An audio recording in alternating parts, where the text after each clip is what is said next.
Alright, guys. Dr. Stone, chapter 26. So, in this chapter, we go back in time a little bit to see how, Asa got. It's a little weird pronouncing his name. Asagari, or yeah, I'll just say Asagari right now. How he was freed, from his stone by Tsukasa. And when he wakes up, we see that Tsukasa quite literally has an army of extremely powerful people, because he said that he went around the area gathering anybody that he thought was strong and worthy of reviving. And when we see, it was a really good spread. It was a really good page seeing like all of them, because this worries me a little bit seeing all of these, because I know there's only about 40 people in the village. The amount of people he has, or the statues that he has gathered, look like to be over 100 in all. And that could be a problem. Especially, the only thing is they might not be, as smart as Tsukasa is. So that would be a good thing to have. Well, that'd be good for Senku.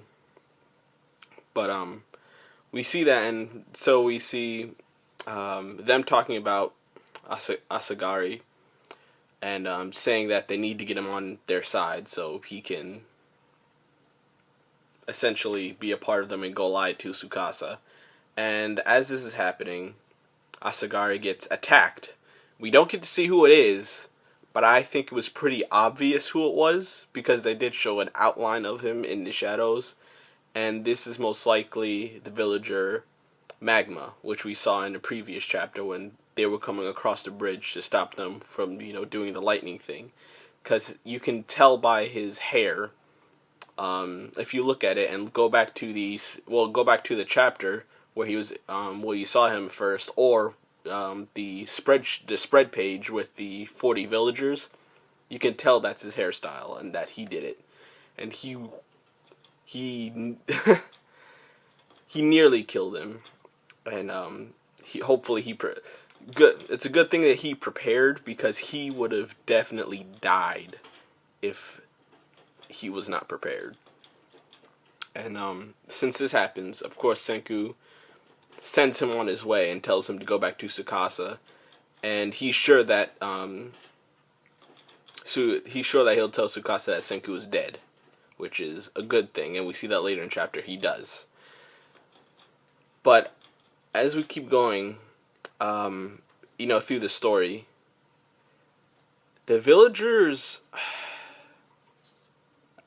like as we see now, Magma is going to be a problem, because he might try to do the same thing to Senku. He might try to kill him, which is very bad. And Senku can't do anything against that, because his physical strength sucks.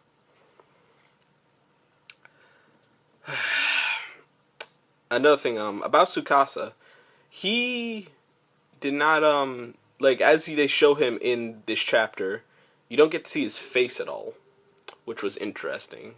They kind of want to, I guess, shroud him in secret right now, and then they probably want to reveal how, because he's probably going to look the same, but how they want to make him more intimidating and more of a threat by making him, more vague, basically.